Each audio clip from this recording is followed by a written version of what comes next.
Patrick, can we please have a one-word prompt? Bean. Perfect. Here we go. 3, 2, 1. We're talking before the show about coming to Chicago, but it's when I won't be here. I think you did it on purpose. And just found out, Ken, you didn't know it was called Cloudgate. That the bean, the famous bean in Chicago. Strip me of my Chicagoan title. I did not know that. I guess you aren't. It's the bean. It's the mirror bean. That's what it should be called. Hold on 1 second. Hey, welcome to the Overtalking Podcast with your hosts, Ken and CJ. Say hi, CJ. I'm pissed. Oh. Why are you pissed? I was trying to be nice to myself earlier. I was like, all right, I'm going to have a little healthy snack. I'm going to have an apple, apple a day, blah, blah, blah. And I'm chomping on this apple, and instead I chomp into my lip. Oh. Why'd you do that? This is my stupid brain. You should have chomped on the apple. I tried. Now I'm pissed. Dang. Stupid brain. I'm sorry about that. Eat stuff. You're some 41 over there. Fat lip. Never mind. There it is. Okay. Anyway, this is the show where we talk about TV shows and movies as chosen by our guests. And this week we watched Modern Romance, the Al Brooks movie. All right. I feel like we have set another record. Let's see, 1.5 minutes, and the guest is shaking their head and ready to leave. I almost left fat lip. I was looking for the exit button. I feel like this keeps happening every time they are on. We get it under 2 minute flat. Absolutely. Why don't you introduce him? Oh, gosh, this guest as producer extraordinaire featured in the new hit documentary, I'm George Lucas, a Connor Ratliff story. But you know him most of all from a guest on this very show. It's a few-time guest. What is this, 3? 4. 4? Yeah, we've been on a lot. Oh, my God. 4, Patrick. You're a regular. We did the Muppet movie. We did Popstar. We did Clifford. We did Clifford. We loved Clifford. Yeah. Since that conversation, I don't think this happened while we did Clifford. There was a Planet Hollywood auction where they auctioned off all of the Planet Hollywood stuff. And if you remember in the movie Clifford, he really wants to go to Dinosaur Land. Mm-hmm. They stop at a gas station where another family is going to Dinosaur Land. He goes into a bathroom and switch costumes with the child who's wearing a dinosaur costume. Mm-hmm. You're now looking at the proud owner of that dinosaur costume. No way, really? Yes. Oh my God. Yes. Wow. That's awesome. Knowing what I know about you through the George Lucas talk show and things like that, It doesn't surprise me a ton that you've not loved that, but I need to know how much you spent on that. And I'll never tell you. But I need to know. Look, it was a late night decision and I made a mistake and I couldn't get out of it. That's no mistake. It is in my closet. I haven't been able to take it out of the box yet because I'm like, I don't have anywhere to put a mannequin. That's been the big problem. And what do you do with I haven't tried it on, but what do you do with a costume if you don't have a mannequin, Yeah. So, the costume is made for Martin Short, right? Like an adult man. Okay, cool. All right. So it likely will fit. That's cool. I guess that's true. Yeah, you should just be wearing it. Those should be like your jammies. That's true. I would be so scared to do anything to it. Yeah. You just have conversation piece jammies. That's what it is. They were also selling, and I don't think anyone bid on it. And I was so close. I had the conversation in my head. Is it time for me to get a storage space because of this thing if I buy it? Is this worth buying a storage space? They had the full-size dinosaur ride vehicle from the ride at the end. Oh, my God. And it was truly like one of those things where I was like, okay, you can get a storage space for like $500 a month. That's like $6,000 a year. I guess I could technically get a storage space. Like I was really like going through all of the motions in my head, but I did not do it, and I do regret it every day. At least you jumped on something. At least you got something out of that. That's awesome, man. That's incredible. That's so cool. Mm-hmm. Not to call you out up top, Patrick, but I noticed again you are not donning the Overtalking yellow blazer when you joined the Three Timers Club. Did it shrink in the dry cleaners? Yeah, no, it shrank in the mail, which is the weird thing. We did that for postage reasons. I get it. Yeah, I get it. I'm sort of holding out for the 5-timer at this point now. Like, I got the 3-timer. What's the upgrade for the 5-timer? The pants. Ring? Is it a diamond ring? Pants. Oh, it's pants. Oh, okay. Matching pants. Yeah. As soon as the pants get here, ideally they'll still fit. And if they don't fit anymore, I'll just say they shrunk again, and not that I kept gaining weight. I will say the pants were originally made for Martin Short, so I don't know if they'll fit. Oh, this is tough. Small guy. Yeah. Small guy. I don't know. We'll find out. Look, guys, we got to talk about this movie. So we're going to take a quick break, and we'll be right Okay. back to talk about modern romance and more on the Overtalking Podcast. I don't think that we should go out anymore. I mean, I just think it's over. Okay, it's over again. No, not again. This is it. This is the last time. It's for real. Don't call me either, okay? Stop, Dad. Very sweet. Thanks. You two didn't get along. You said it yourself. All you ever did was fight. It's all we ever did. I'm telling you, we fought, and then we had great sex. We never really could talk. Yesterday you told me you didn't want to see me. Cheap talk. I love you very much, Mary. I know you do. Oh, I know you do. I guess that's the same as I love you too. Sure. I really want to see the costume. Really. I do It's too. truly, it's shrink wrapped in a box. I have not even taken it out of the box yet. I have not seen it with Dang. my eyes. That's Yeah. crazy. Yeah. Send us a picture or email us a As picture soon as when it you do. gets opened. So I Yeah, wanna yeah. see it. Yeah. And we're back on the Overtalking Podcast, joined once again by longtime guest Patrick Cotnoir, and we're talking about modern romance. Al Brooks. Patrick, we're going to put 30 seconds on the clock for you to describe for someone who's not yet seen modern romance what it's all about. Ready, go. First of all, I love that you call him Al Brooks. I've never heard anyone call him Al Brooks, and it's really It's like Mel delightful. Brooks. I They're buds. truly love it so much. Never, ever stop doing it. I hope this is eating up part of my 30 seconds. It's about a guy. He's kind of a weirdo. He's in a relationship with a lady. It ends because he thinks it's time for it to end. Very relatable. We've all been there. But then he realizes, oh 10 no, seconds left. I don't think there's anyone else out there. How much more time do I have left? He tries to win her back. He wins 5, her back. 4, They both kind of suck. 3, 2, That's all I need. 1. That is all you need. That's pretty much it. Yeah. God, do they suck. They both They suck. suck. Before we dive further into this, I've never seen an Al Brooks movie before, which is why I keep referring to him as Al Brooks, Great. because I don't really know who he is. But Yeah. I feel like I've heard the name Albert Brooks before, but I Have don't. you seen Finding I don't know. Nemo? Yes. He's Marlin. He's the dad in Finding Nemo. Oh, okay. He's Okay. also, have you seen This Is 40? Yeah, I guess I have. He's Paul Rudd's dad in This Is 40. So he's just perpetual dad. He's around. He's a guy, you know. Okay. But he was Nice. he was a writer, director, actor. I think he directed 6 movies, I want to say 6 or 7 movies. Wow. Season 1 of SNL, he would do short films for them. I think he did like 15 short films for he was sort of the original like digital short guy, except some of his digital shorts were 13 minutes long and they were about like surgery, and they showed real surgery on SNL. Just a Jesus real Christ. weird guy, very funny. This is not my favorite Albert Brooks movie. I only chose it because I had just gotten the Blu-ray and I hadn't watched it yet. So I was like, let's get back into it.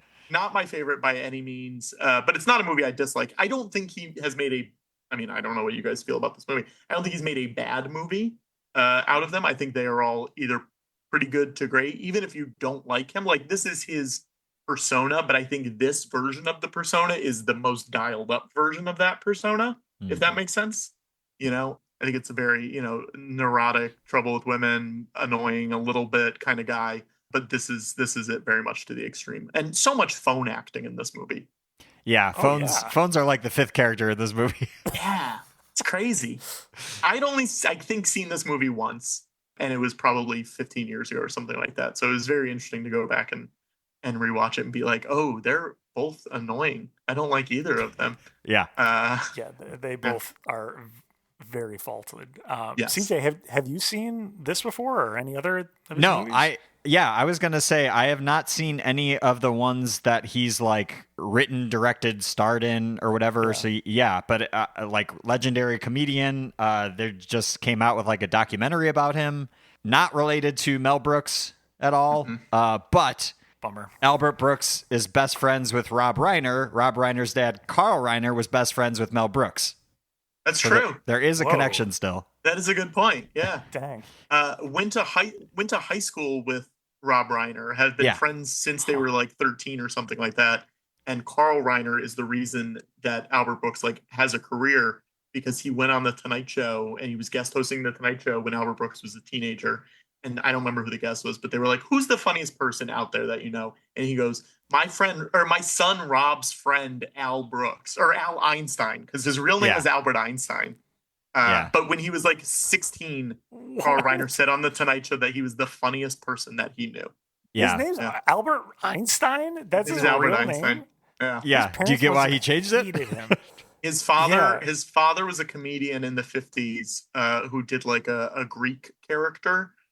His name was Parcher Carcass, which a Greek-esque, but died on a roast dais. Did the roast? No way. Did the roast? Sat down, face plant. That was Wow. it. Yeah, truly the definition of like giving it all for show business. Was Yeah. it like live or was it filmed? No, it was at I think the Beverly Hills Hilton, like Okay. where they do the Golden Globes. Like it was just like a Okay. in-person thing in the 50s. I think there's an Still audio wild. recording of it. Oh God. Of everyone Yeah. screaming.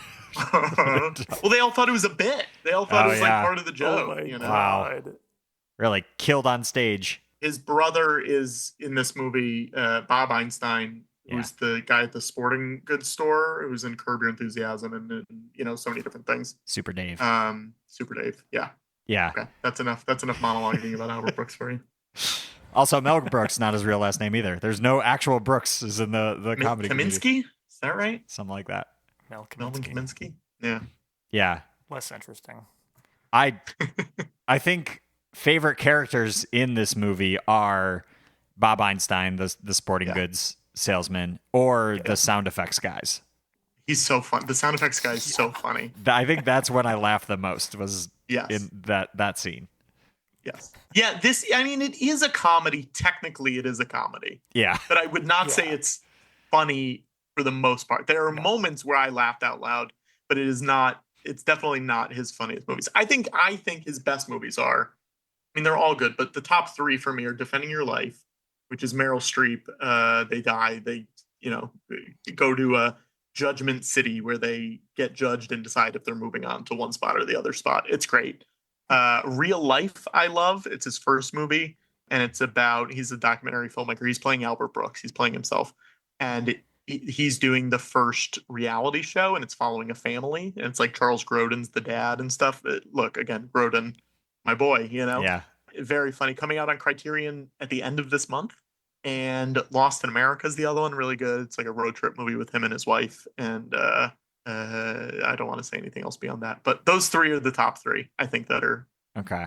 the best Albert Brooks ones. Dang. And Ken chose this one. Yeah, I chose this one. Look, I really wanted to do. I'm a big horror fan, and I was like, oh, I should do.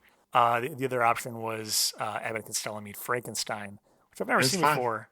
There's fifth time for you next time. Hey. Okay, perfect. I was thinking I want to save this for October, so maybe if you're available, we'll have you back. Yeah, on then. yeah. I have. Look, no, I'll save it for the next time. I won't say it. Okay, I'll save it. All right, perfect.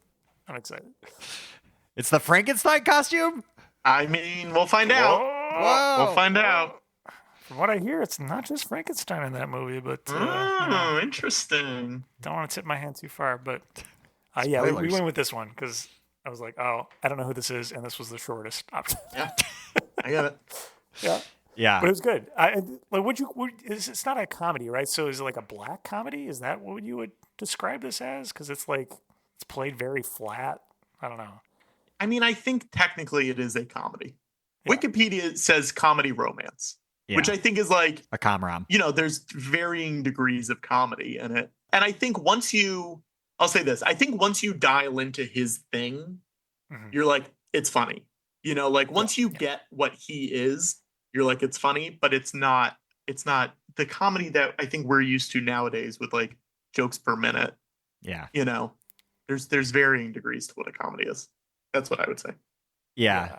It also, so this came out in 1981, if I'm not mistaken. And that's right. Watching this, it was like, oh, right. Movies were allowed to be paced this way. Just kind of like living in the moment. Like the first, I don't know, quarter of the movie is just like him alone at his house for a very long time. Yeah. Almost in real time. Yeah. Just like him living his life. Like, yeah. There was a moment where I was like, oh, is this just the movie? Like, we're just going to live in this moment like forever? Yes. And it's probably a third of the movie. Yeah. Yeah. It feels very, it's a good LA movie. It feels like living in LA, I don't know. It's interesting. It's definitely interesting. It also feels like you could adapt this to be a play. Yeah. Oh yeah. And for sure. and it's mostly a one person play, for a lot of it. I like James L. Brooks in it. who plays the director that they're editing the movie for.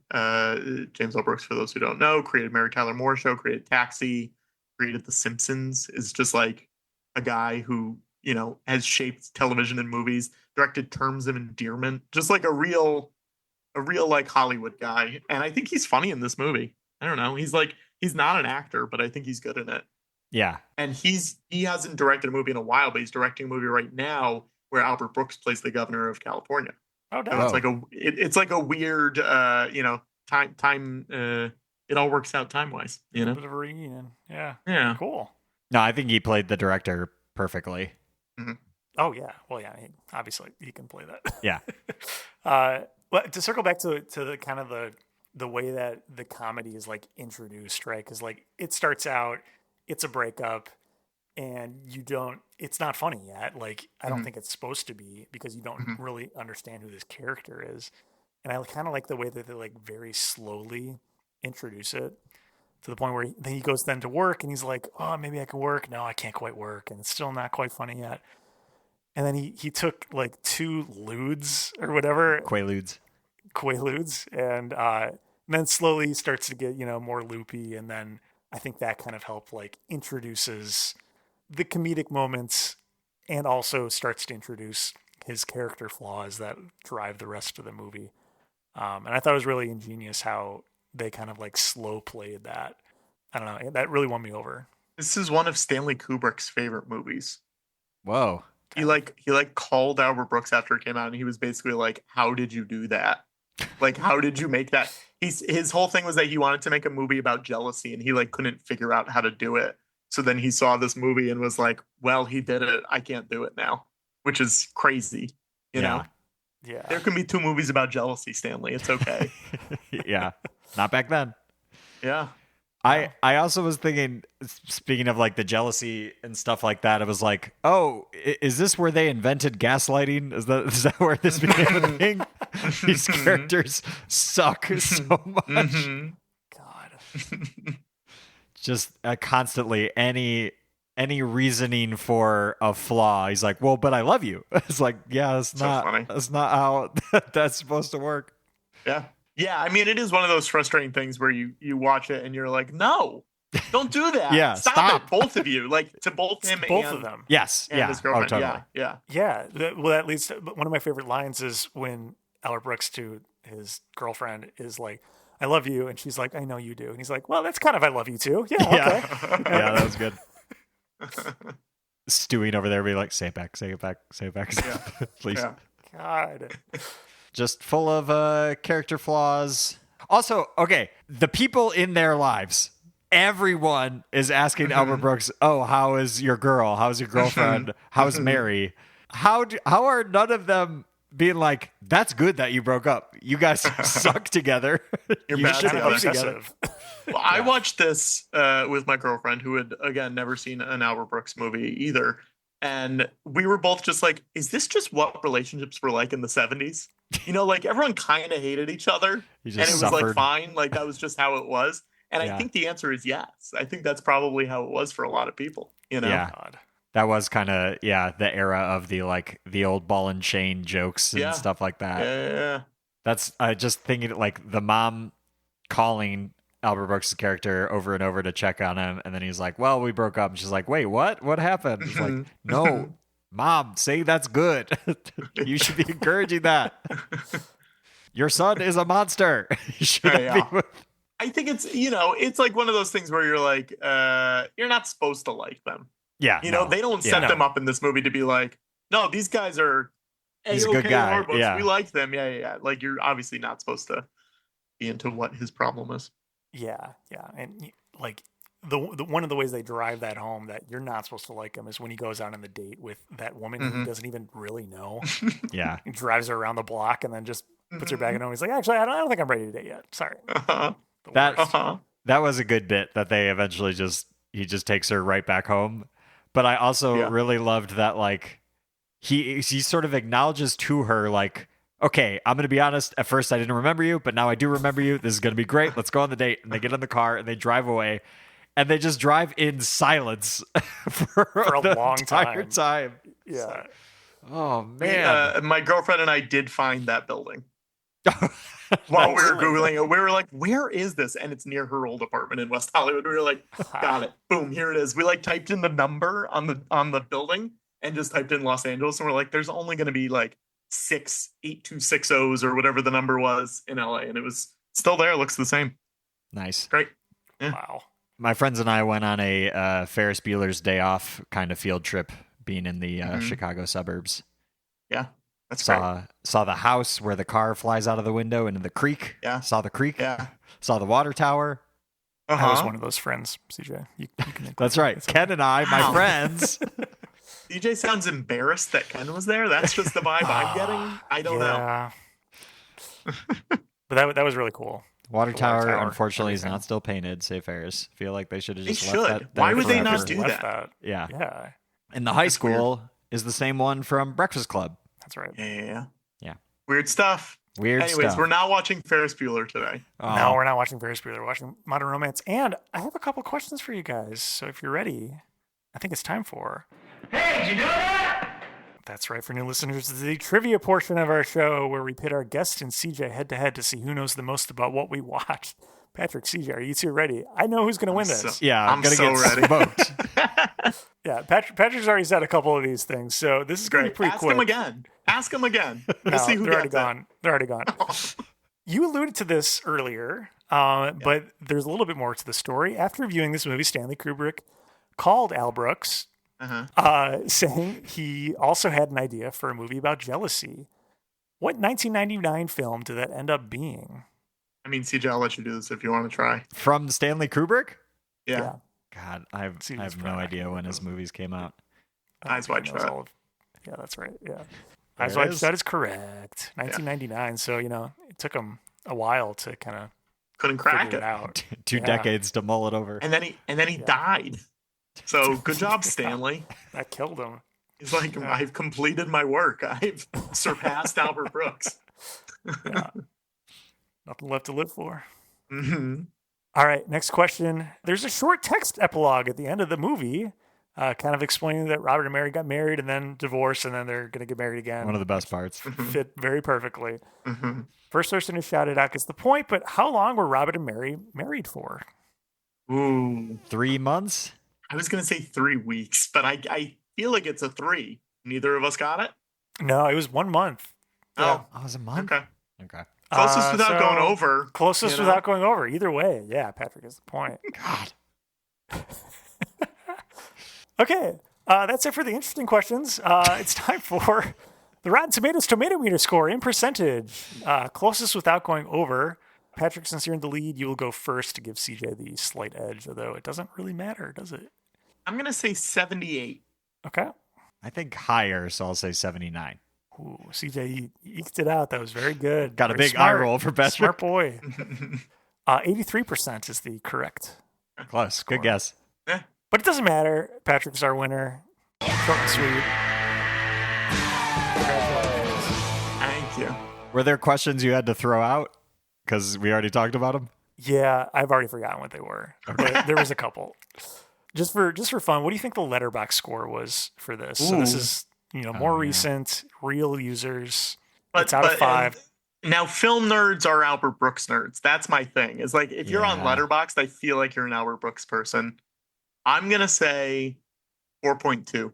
Okay. I think too high, like 3.7. That's exactly correct, CJ. Whoa. Wow. Jesus. I haven't checked this in yet. I haven't either, actually. Oh. Yeah, 3.7. CJ's a little more experienced with the letterbox question. Sure. Seems like really can't break the 4. It's really hard to break the 4 barrier. Yeah. Unless it's just like universally beloved. Sure. Yeah, but there's always some schmucks that are dragging it down a little bit. That makes sense. Some dum-dums. But yeah, I think that brings us to time for our ratings. You've heard us debating, we know you've been waiting, so now it's time to hear our ratings. Patrick, on a scale of 1 to 10, what would you rate Modern Romance for you? I think a 7. Okay. I think a 7. I think I would, again, put those other 3 above it. But I like this movie, even if I don't like anyone in it. That's not true. I don't like anyone in it. There's people I like in it. I'll say a 7. I think a 7 is fair for me. Nice. That's fair. Yeah. What's your favorite moment in the movie? I think there's 2. I think just from this is interesting moment, I like the editing scene where they're, trimming the stuff out of the movie, because I'm just like, editing feels like it was such a goddamn nightmare digital editing, Yeah. It seems like it was so hard. So Like that cutting is and just like a splicing. fascinating thing for me to watch. But I think the sound effects scene is so funny. With the Hulk running down the hallway, that it was makes really me good. laugh so much. And that guy is so funny. The audio engineer, I don't know who he is. I assume he's been in 400 things, but he's great at it. Yeah, all of the film stuff, I like, even though it's like, it feels very separate from the rest of the movie. Yeah. I almost want more of it. And like, I wanted to see it taken to its conclusion. I would watch a whole movie of just that. Totally. Yeah. Totally. I don't know. That having to actually like take scissors, cut the reel, stamp it to like slice it or whatever. Like, yeah. Yeah. Yeah.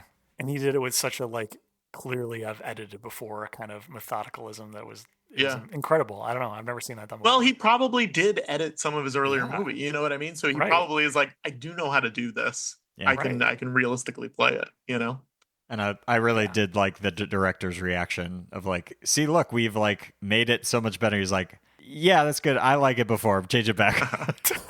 Like, just so set. I acknowledge you, but let's do it the other way. Yeah. Yeah. All right. Yeah. CJ, what would you rate Modern Romance? For me, super unlikable characters. Not that they were supposed to like them. I think that's kind of the point. I can't imagine being friends with these people in real life. I think I would have to cut them out of my life. They would be, I think, insufferable to be around.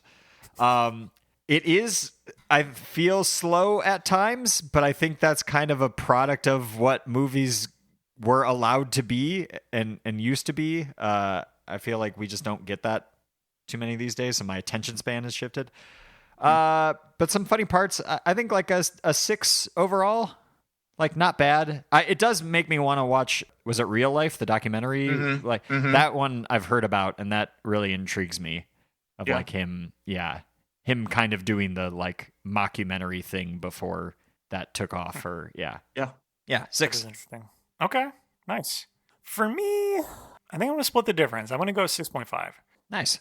I actually appreciated the pacing in this. Having like just watched Deadpool and Wolverine and like a very modern movie. Yeah. Where it's just action, joke. Having a little space to breathe was like kind of literally a breath of fresh air. It was very nice to bring it back a little bit. And yeah, I don't know. I don't have ever seen a movie quite like this that kind of unfolded the comedy like I was talking about before. It really drew me in. And I don't know. All the topics are really interesting with the filmmaking, and I don't know, it felt like it was made for me. But I'm still only giving it a 6.5. I'm bumping it to a 7. It should be a 7. Oh yeah. Okay. Very good. I just talked myself into it. Nice. But yeah, no, I really enjoyed it. I'm happy to hear that. Yeah, I need to check out more of his work. Al Brooks. Al Brooks. The Paul Simon special. A lot of them have come out on Criterion lately. Real Life and Mother are coming out this month. Lost in America's on it. Defending Your Life's on it. This one's not. Looking for Comedy in the Muslim World is not. Maybe, and The Muse is not. Those are the other 3. The Muse is fun because James Cameron's in it, and Martin Scorsese's in it, and Rob Reiner's in it, and a lot of like directors are in it because it's about this woman, Sharon Stone, who her like thing is that she's a muse for different directors. So like all these directors are like trying to get her to be their muse because they know that she like forces other directors to put out good work. It's great. It's really fun. Nice. Nice. You get some nice Jim Cameron acting though, which doesn't happen that often. So that's great. Oh, you call him Jim, huh? Jim. It's the same way you're calling him Al. Yeah, you're both. The same thing. That's what they called him in Entourage, which is for some reason the only other also thing I can probably remember him in. why I'm calling him Jim. Probably because of that. Well, I feel like we blew through this movie. Is there anything else either of you want to talk about with Patrick, talk Modern about the Romance? Star Wars shows you've been putting on, the live reads. Oh, Those are yeah, fascinating. The last May we did a live reading, an all-star live reading of Star Wars Episode 1, The Phantom Menace, here at Dynasty Typewriter in Los Angeles. It was a crazy cast. It was Haley Joel Osment, Tony Hale, Lorraine Newman, Eric Bauza, Bobby Moynihan, like a real Tawny Newsome, like insane bonkers cast. That's on YouTube. You can watch that now, naboomovie.com. And we just did, literally on Saturday when we're recording this, we did The Great Camino Caper, which was Attack of the Clones. A lot of returning casts, but also like Seth Green and Nina West from Drag Race and Deborah Wilson from Mad TV. Just like a real wild time. And that, when is this going up? I mean, it'll probably be up. This comes out on the 28th. Okay, Right. It should be up on YouTube then. So if you go to Camino Caper, both spelled with K's.com, it'll redirect you to YouTube and you can watch it there. And then the next one, we've already announced the next one. If you're in the LA area, we're doing the Revenge of the Sith reading. It's called Mustafar Takes Los Angeles because we're following the Muppet movie naming conventions. We started with the Naboo movie and then the Great Camino Caper, and now we're on Mustafar Takes Los Angeles. That's going to be November 16th. And you can go to mustafarla.com and you can live stream that from anywhere in the world or come see it in person. I believe tickets are already half sold out. So Nice. Get on it, people. Going pretty well. Yeah. That's awesome. Nice. I've seen snippets on social medias and stuff, and you have, for the Phantom Menace, Bobby Moynihan painting his face red and black, like committing hard. Had a makeup man, an SNL level makeup person come and do his makeup for him. Spent hundreds of dollars that he was not paid to do this show. Really got into it.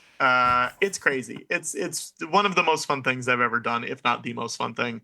And I'm glad that people are checking it out. And if you haven't checked it out, just go watch a couple minutes. Give us the view. You know? Yeah. I love that.